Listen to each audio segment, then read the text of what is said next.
지금 이 영상을 보고 계신다면 잠시만 하던 일을 멈추고 조용히 숨을 고르십시오. 그리고 마음속으로 고향이 있는 방향을 떠올려 보십시오. 고향이 어디인지 분명하지 않다면 해가 떠오르는 동쪽을 바라보셔도 좋습니다. 두 손을 가슴 앞에 모으고 지금 내 몸속을 흐르는 피 한 방울 한 방울을 느껴보십시오.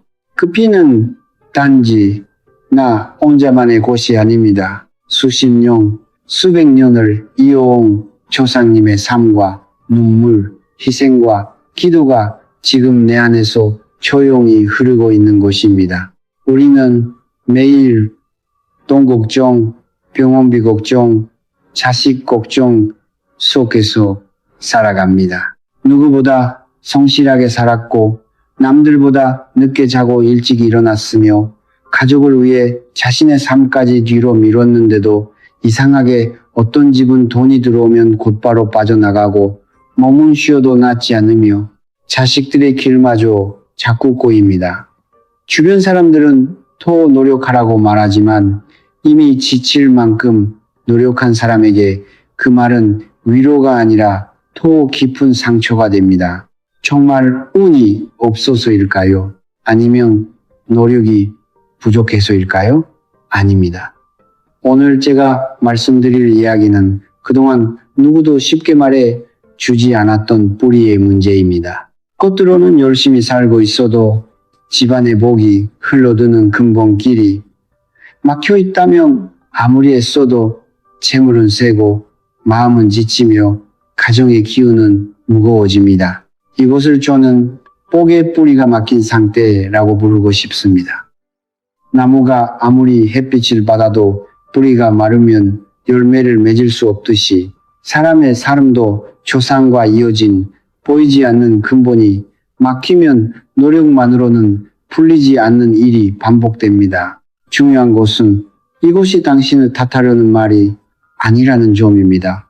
오히려 지금까지 보이지 않던 막힌 길을 찾아 다시 올 수 있다는 희망의 시작입니다. 오늘 끝까지 들으신다면 왜 당신의 삶이 지금까지 반복해서 막혀왔는지 그리고 그 막힌 복의 뿌리를 어떻게 다시 깨울 수 있는지 알게 되실 것입니다. 아무리 성묘를 자주 다녀도 아무리 제사상을 크게 차려도 아무리 비싼 부적을 몸에 지니고 다녀도 이상하게 삶이 풀리지 않는 분들이 있습니다. 해마다 빠짐없이 조상님을 찾아뵙고 남들이 보기에 정성을 다한 것처럼 보여도 재물은 모이지 않고 병원비는 계속 늘어나며 자식들의 앞길은 자꾸 막히는 집이 있습니다. 그렇다면 우리는 한 번쯤 조용히 물어봐야 합니다.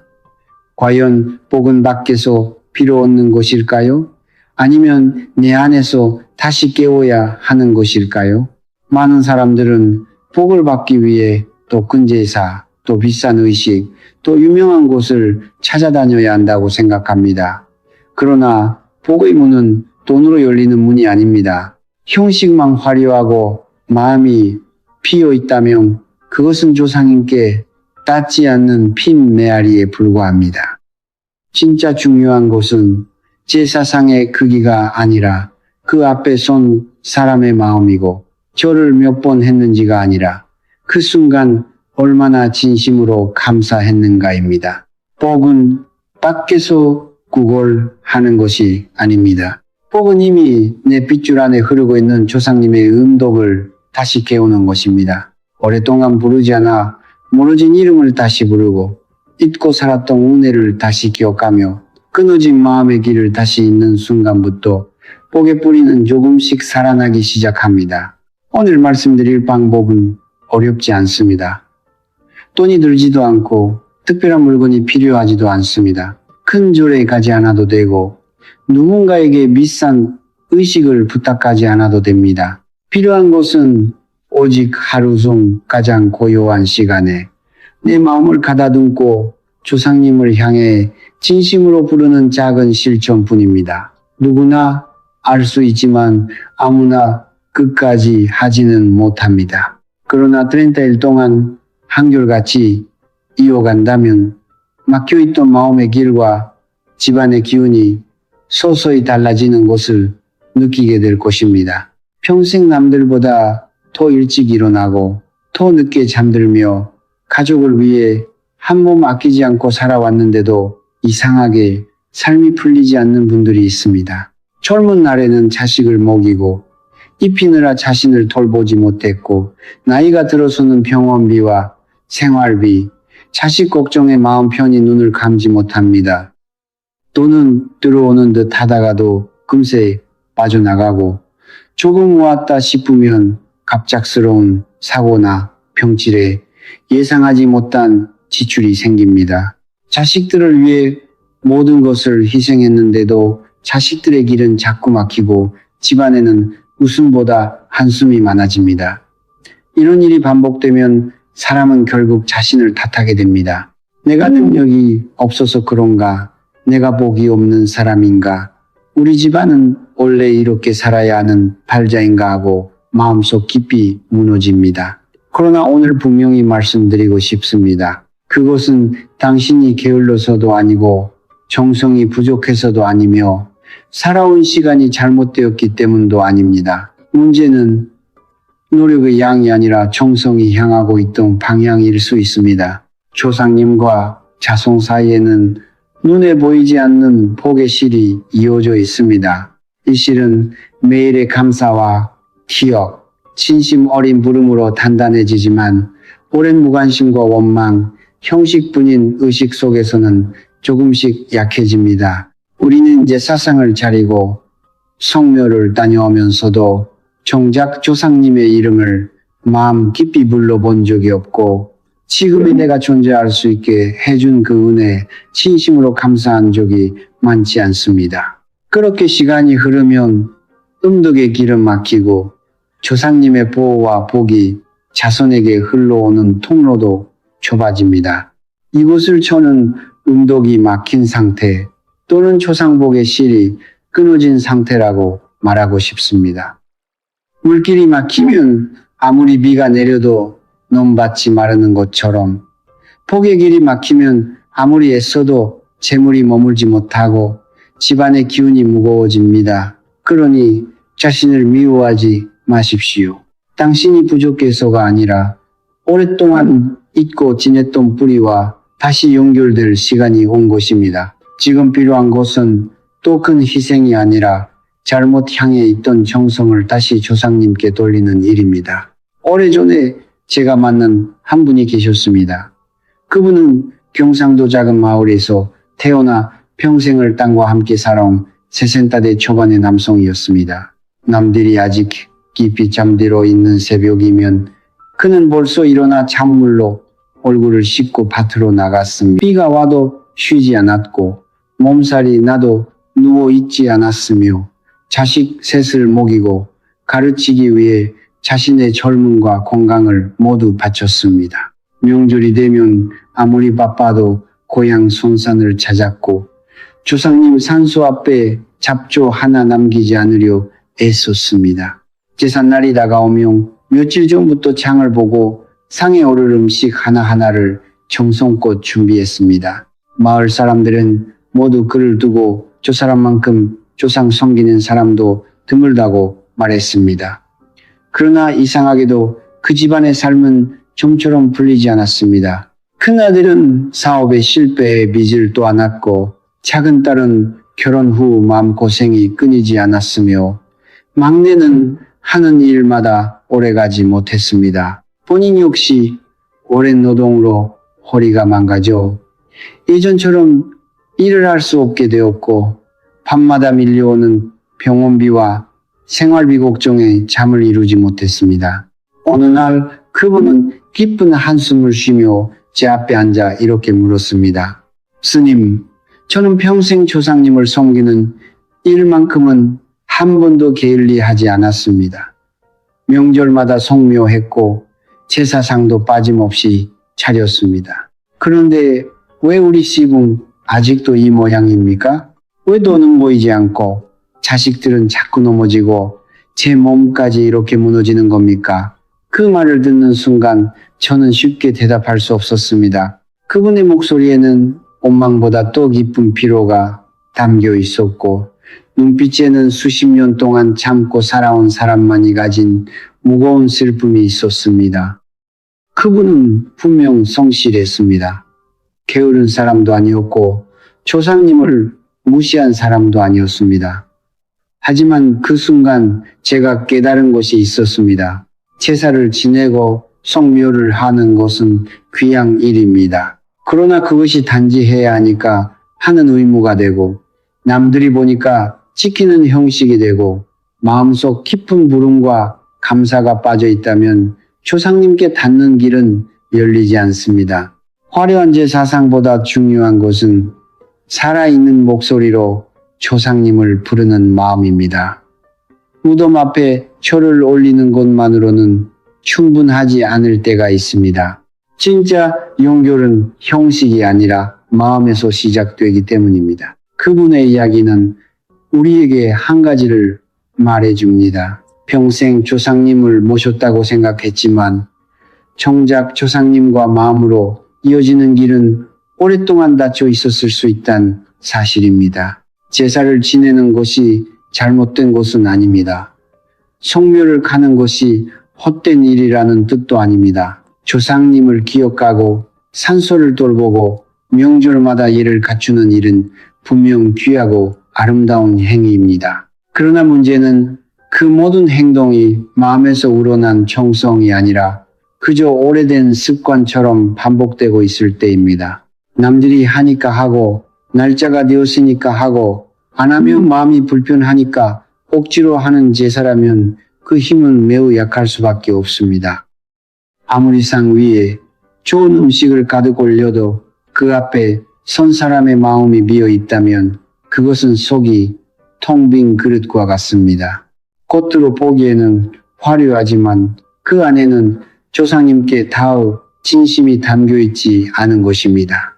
조상님과 자손 사이에는 눈에 보이지 않는 하나의 실이 이어져 있습니다. 저는 이것을 음덕의 실이라고 부르고 싶습니다. 이 실은 돈으로 굵어지는 것이 아니고 큰 제사상으로만 이어지는 것도 아닙니다. 매일의 감사, 잊지 않는 마음, 그리고 살아있는 목소리로 조상님을 부르는 진심이 이 실을 다시 단단하게 만듭니다. 반대로 오랜 무관심, 형식뿐인 절, 마음 없는 음식, 입으로는 공경한다고 하면서 속으로는 귀찮아하는 태도가 쌓이면 그 실은 조금씩 약해집니다. 음덕의 실이 약해진 집은 이상하게 돈이 머물지 않습니다. 들어오는 곳보다 나가는 곳이 많고 가족 사이에는 작은 일에도 말다툼이 생기며 자식들은 중요한 순간마다 도움을 받을 인연을 놓치기 쉽습니다. 기인이 곁에 와도 알아보지 못하고 좋은 기회가 와도 잡을 힘이 부족해집니다. 그래서 복을 열고 싶다면 먼저 형식만 붙잡고 있던 마음을 내려놓아야 합니다. 조상님은 화려한 상보다 진심 어린 한마디를 또 기다리고 계실지 모릅니다. 오늘부터라도 조용한 시간에 두 손을 모으고 오래 잊고 지냈던 조상님을 살아있는 목소리로 불러보십시오. 복에 무는 거창한 의식이 아니라 진심으로 다시 부르는 그 순간부터 열리기 시작합니다. 이제부터 제가 말씀드릴 방법은 거창한 의식이 아닙니다. 돈이 많이 드는 제사도 아니고 특별한 부적이나 물건을 준비해야 하는 일도 아닙니다. 누구나 내일 새벽부터 바로 시작할 수 있는 아주 단순한 실천입니다. 바로 30일 동안 매일 아침 조상님을 향해 3번의 물음을 올리는 것입니다. 중요한 것은 화려함이 아니라 한결같음입니다. 하루하고 멈추는 것이 아니라 비가 오나 몸이 피곤하나 마음이 무겁나 30일 동안 같은 시간에 같은 마음으로 이어가는 정성이 핵심입니다. 가장 좋은 시간은 새벽입니다. 아직 세상이 깨어나기 전, 집 안이 고요하고 마음이 하루의 걱정으로 더럽혀지기 전, 그 맑은 순간에 두 손을 모으고 조상님을 불러야 합니다. 새벽의 공기는 낮과 달입니다. 사람의 마음이 가장 낮아지고 욕심과 분노가 아직 일어나지 않은 시간입니다. 그때 올리는 한마디는 낮에 수십 번 중얼거리는 말보다 훨씬 깊이 마음속으로 스며듭니다. 이 방법을 절대 미신처럼 생각하지 마십시오. 이것은 무언가를 억지로 얻어내려는 주문이 아닙니다. 잊고 지냈던 뿌리를 다시 기억하고 지금의 나를 있게 한 존재들에게 감사하며 끊어진 마음의 길을 다시 잇는 정성의 수행입니다. 조상님께 복을 구걸하는 것이 아니라 내 안에 이미 흐르고 있던 음덕의 물기를 다시 깨우는 일입니다. 첫 번째 부름은 오래 잊고 살았던 조상님을 다시 모시는 마음이고, 두 번째 부름은 내가 받은 생명과 은혜에 대한 감사이며, 세 번째 부름은 우리 가정이 평안하고 자손의 길이 열리기를 바라는 간절한 발언입니다. 이 세 번의 부름을 매일 새벽 반복하면 처음에는 아무 일도 일어나지 않는 것처럼 느껴질 수 있습니다. 그러나 정성은 눈에 보이지 않는 곳에서 먼저 움직입니다. 마음이 조금씩 부드러워지고 집안의 무거운 기운이 가라앉으며 사람과 사람 사이에 막혔던 감정이 풀리기 시작합니다. 그리고 어느 순간 뜻밖의 연락이 오거나 오래 막혔던 일이 작은 틈을 보이거나 가족의 표정과 말투가 달라지는 것을 느끼게 됩니다. 그러니 너무 조급해하지 마십시오. 이 실천은 하루 만에 기적을 부르는 행위가 아니라 30달 동안 복의 뿌리에 물을 주는 일입니다. 돈 한 푼 들지 않아도 됩니다. 필요한 것은 오직 새벽의 고요함, 두 손을 모으는 마음, 그리고 조상님을 향한 진심 어린 목소리뿐입니다. 세 번의 부름은 단순히 같은 말을 세 번 반복하는 것이 아닙니다. 그 안에는 조상님과 자손 사이에 끊어졌던 길을 다시 열고 마음속에 쌓인 원망과 불안을 씻어내며 앞으로 흘러가야 할 복의 방향을 정하는 깊은 의미가 담겨 있습니다. 첫 번째 부름은 조상님을 다시 부르는 호명입니다. 우리는 살아가면서 너무 오랫동안 조상님의 이름을 잊고 지냈습니다. 제사를 지내고 성묘를 하면서도 정작 살아있는 목소리로 할아버지, 할머니, 그리고 저를 있게 해주신 모든 조상, 선영이시여라고 불러본 적은 많지 않습니다. 이름을 부른다는 것은 단지 소리를 내는 일이 아닙니다. 그것은 잊힌 존재를 다시 내 마음 안으로 모시는 일이며 자손과 뿌리 사이에 닫혀있던 문을 두드리는 일입니다.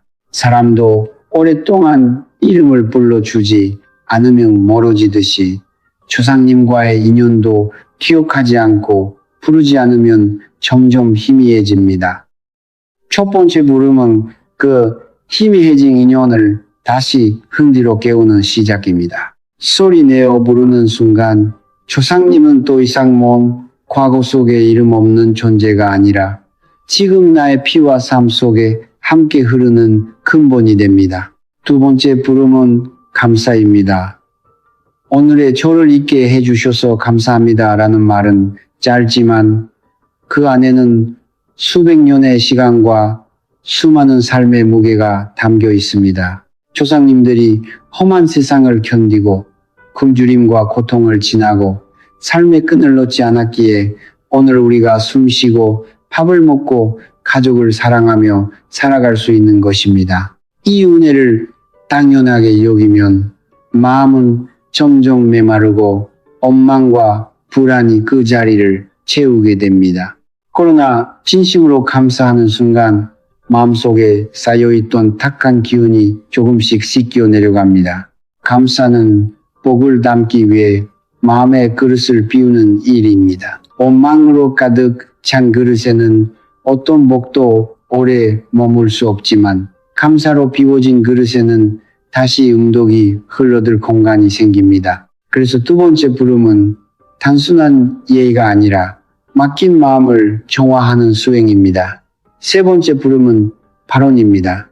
이것은 조상님께 내 삶의 방향을 또렷하게 말씀드리는 일입니다. 막힌 길을 열어주시고 자손이 평안하며 가정이 화목하고 재물이 바르게 흐르게 쿠보 살펴주십시오라는 바로는 단순한 소원이 아닙니다. 그것은 흩어져 있던 마음을 한 곳으로 모으고 내가 진정으로 바라는 삶의 방향을 분명히 세우는 말입니다. 바론이 구체적일수록 마음은 흔들리지 않고 마음이 분명할수록 삶의 기운도 한 방향으로 움직이기 시작합니다. 자식이 좋은 길을 만나기를 바란다면 자식의 얼굴을 떠올리며 청하고 가족의 불화가 풀리기를 바란다면 그 마음의 매듭을 솔직하게 내려놓으며 청하십시오. 빚과 생활에 무게가 있다면 숨기지 말고 조상님 앞에 조용히 고하십시오. 조상님은 이미 알고 계시지만 자손이 직접 마음을 열고 청할 때 비로소 그 길이 열리기 시작합니다. 결국 세 번의 부름은 하나의 흐름입니다. 첫 번째 부름으로 문을 열고 두 번째 감사로 마음을 깨끗이 하며 세 번째 발언으로 복의 방향을 정하는 것입니다. 문이 열리지 않으면 감사가 닿을 수 없고 감사가 없으면 발언은 욕심이 되며 방향이 없는 발언은 흩어진 바람에 그치고 맙니다. 그러므로 이 세 가지가 함께 이어지는 때 조상님과 자손 사이에 음독의 실은 다시 살아나고 그 실을 따라 막혀있던 기운이 조금씩 흐르기 시작합니다. 이제 실천 방법을 아주 분명하게 말씀드리겠습니다. 어렵게 생각하지 마십시오. 이 방법은 돈을 들이는 의식도 아니고 특별한 물건을 준비해야 하는 일도 아닙니다. 필요한 것은 오직 새벽의 고요한 시간, 정돈된 몸가짐, 그리고 조상님을 향한 진심 어린 목소리뿐입니다. 먼저 30일 동안 매일 새벽 4시에서 5시 사이에 일어나십시오. 이 시간은 아직 세상이 완전히 깨어나기 전이라 집 안의 소리도 적고 마음도 하루의 걱정으로 흐트러지기 전입니다. 눈을 뜨면 곧바로 휴대폰을 보거나 잡생각에 빠지지 말고 세면대로 가서 손을 깨끗이 씻고 입을 헹구십시오. 이것은 단순한 위생이 아니라 조상님 앞에 나아가기 전 몸과 말을 맑게 하는 준비입니다. 가능하다면 옷 매무새도 단정하게 고치고 마음속으로 지금 조상님께 정성을 올리러 갑니다라고 조용히 생각하십시오. 준비가 되었다면 고향이 있는 방향을 바라보십시오. 고향의 방향을 정확히 알지 못하거나 마음속으로 떠올리기 어렵다면 해가 떠오르는 동쪽을 향해도 좋습니다. 그 방향을 향해 편안하게 서거나 빠르게 앉고 두 손을 가슴 앞에 공손히 모으십시오. 눈은 감아도 좋고 살며시 떠도 괜찮습니다. 중요한 것은 자세의 완벽함이 아니라 마음이 온전히 조상님을 향하고 있는가입니다. 이제 첫 번째 부름을 올리십시오. 할아버지, 할머니, 그리고 저를 있게 해 주신 모든 조상 손영이시여. 이 말은 읽는 것이 아니라 부르는 것입니다. 오랫동안 연락하지 못했던 어른께 조심스럽게 전화를 드리는 마음으로 잊고 지냈던 뿌리를 다시 찾는 마음으로 또렷하게 말씀하십시오. 잠시 숨을 고린 뒤 두 번째 부름을 올리십시오. 오늘의 저를 있게 해주셔서 감사합니다. 이 짧은 한마디 안에 조상님이 살아오신 세월과 희생, 그리고 지금 내가 숨쉬고 살아갈 수 있는 모든 이유가 담겨 있습니다. 원망과 걱정보다 먼저 감사를 올리면 마음의 그릇이 조금씩 맑아집니다. 그리고 세 번째 부름을 올리십시오. 막힌 길을 열어주시고 자손이 평안하며 가정이 화목하고 재물이 빠르게 흐르도록 굽어 살펴주십시오. 이때 가족들의 얼굴을 하나씩 떠올리십시오. 배우자, 자식, 부모, 아직 풀리지 않은 걱정과 빚, 마음속에 묵혀둔 불안까지 숨기지 말고 조용히 내려놓으십시오. 세 번의 부름이 끝나면 곧바로 움직이지 말고 두 손을 몸째 몇 초간 침묵하십시오. 그 침묵 속에서 마음이 조금 따뜻해지거나 눈물이 올라온다면 억누르지 마십시오. 마지막으로 고개를 숙여 예를 표하고 조용히 하루를 시작하십시오. 가장 중요한 것은 된 따위를 채우는 것입니다. 하루 이틀 하고 변화를 찾으려 하지 마십시오. 씨앗도 땅 속에서 보이지 않는 시간을 지나야 싹을 틔웁니다. 피곤한 날에도, 마음이 흔들리는 날에도, 특별한 일이 없는 날에도 이 세 번의 부름을 이어가십시오. 중간에 멈추지 않는 한결같은 정성이 막힌 복의 뿌리에 다시 물을 주기 시작할 것입니다. 제가 실제로 오래전에 만난 한 여성분의 이야기를 들려드리겠습니다. 그분은 졸라도의 작은 도시에서 사시던 50대 후반의 여성이었습니다. 젊은 시절에는 남편을 믿고 열심히 살았지만 남편의 사업이 크게 실패하면서 집안에는 감당하기 어려운 빚이 남았습니다. 남편은 그 일 이후 건강까지 무너져 예전처럼 일을 하지 못했고 두 아들은 나이가 찼는데도 안정된 직장을 얻지 못한 채 집안에서 긴 시간을 보내고 있었습니다. 집안에는 말보다 한숨이 많았고 밥상 앞에 앉아도 서로 눈치를 보며 조용히 숟가락만 움직였습니다. 그분은 매일 새벽마다 기도를 다녔지만 마음 한편에는 늘 풀리지 않는 무거운 죄책감이 있었습니다. 시어머니가 돌아가신 뒤 제대로 제사를 올리지 못했고 시댁손상도 몇 년째 찾아가지 못했다는 생각이 가슴을 누르고 있었습니다. 어느 날 그분은 저를 찾아와 눈물을 흘리며 말했습니다. 이제는 뭘 해도 안 될 것 같습니다. 아무리 애써도 우리 집은 달라지지 않습니다. 저는 그분께 큰 돈이 드는 의식도 특별한 물건도 권하지 않았습니다. 다만 30일 동안 매일 새벽 조상님을 향해 3번의 부름을 올려보시라고 말씀드렸습니다. 처음 열흘 동안은 아무 일도 일어나지 않았습니다. 그분도 속으로는 역시 달라지는 것은 없구나 하고 생각했다고 합니다. 그런데 보름이 가까워지던 어느 새벽 그분은 꿈을 꾸었습니다. 오래전에 돌아가신 시어머니가 환한 얼굴로 서 계셨고 아무 말 없이 따뜻하게 손을 내밀어 주셨다고 합니다. 꿈에서 깨어난 뒤에도 이상하게 마음이 편안했고 오랫동안 가슴을 누르던 무거움이 조금 가벼워진 것 같았다고 했습니다. 그 후 며칠이 지나 첫째 아들에게 갑작스럽게 면접 연락이 왔습니다. 몇 달 동안 아무런 소식이 없던 곳에서 다시 기회가 열린 것입니다. 그리고 30일이 꼬이 채워질 무렵 남편에게도 오래전 알고 지내던 지인에게서 작은 일거리를 도와줄 수 있겠느냐는 연락이 왔습니다. 그것은 큰 돈을 버는 엄청난 기회는 아니었습니다. 그러나 그 집안에는 아주 오랜만에 희미한 웃음이 돌기 시작했습니다. 저는 그때 다시 한번 느꼈습니다. 변화는 언제나 번개처럼 큰 기적의 모습으로 오는 것이 아닙니다. 때로는 꿈 하나, 연락 한 통, 작은 일자리 하나처럼 조용한 신호로 먼저 찾아옵니다. 중요한 것은 그 작은 신호를 알아보고 30일의 정성을 끝까지 놓지 않는 마음입니다.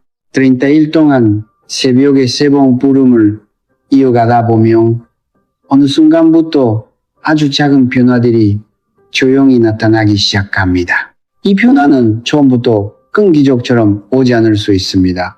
그러나 마음을 가라앉히고 살펴보면 분명 이전과 다른 신호들이 보입니다.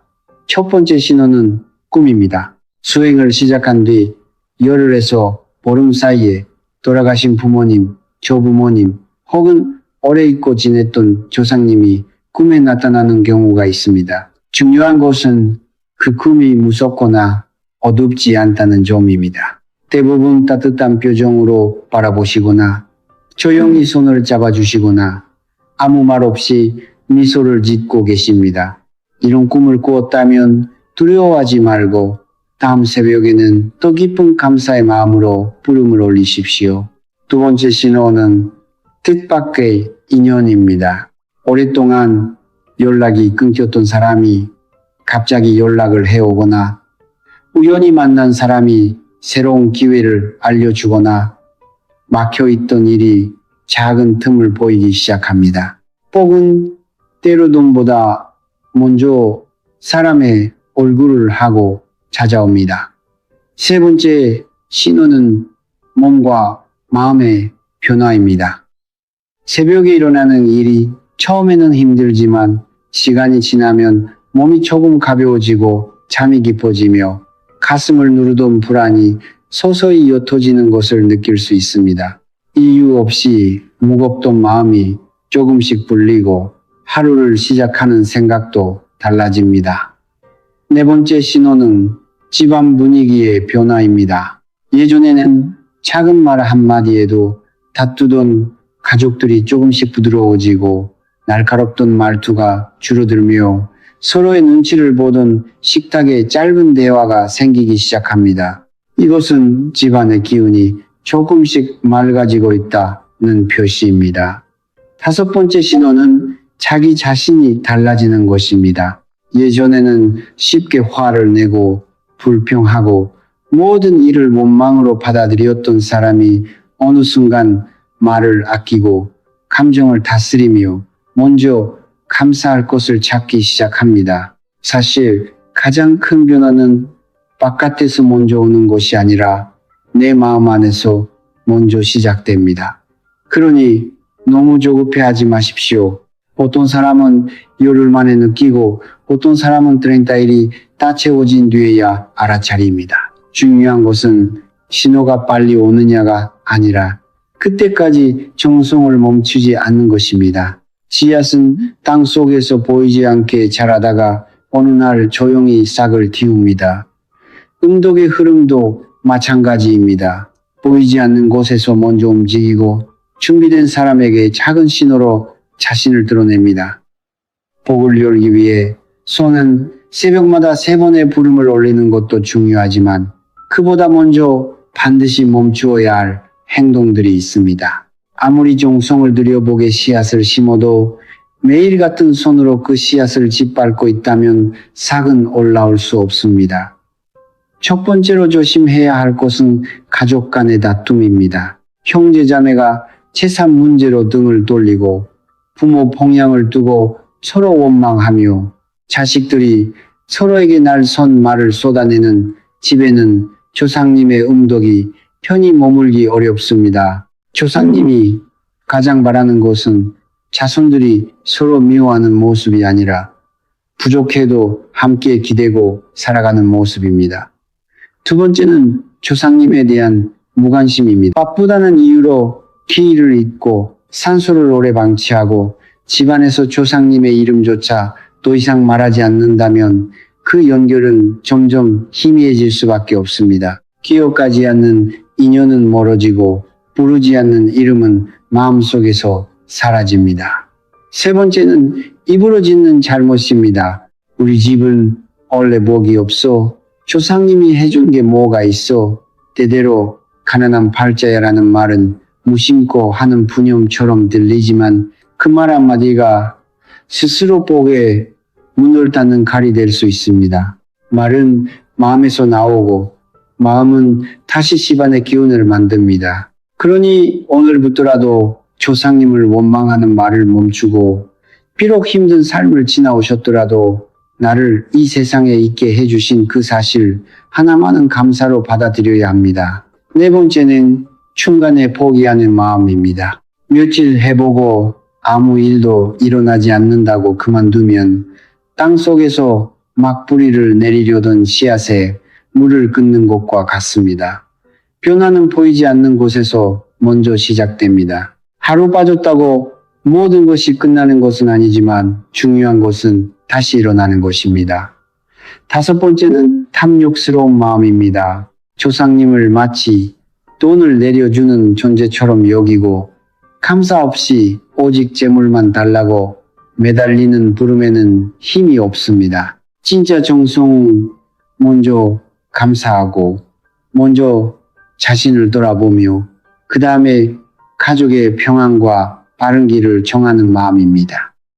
복을 열고 싶다면 또 많은 것을 달라고 하기 전에 지금 내 삶에서 복을 세워나가게 하는 행동을 멈추어야 합니다. 다툼을 줄이고 원망을 거두고 조상님을 기억하며 말과 마음을 바르게 하는 것, 그것이 새벽에 3번 부름보다 먼저 준비되어야 할 그릇입니다.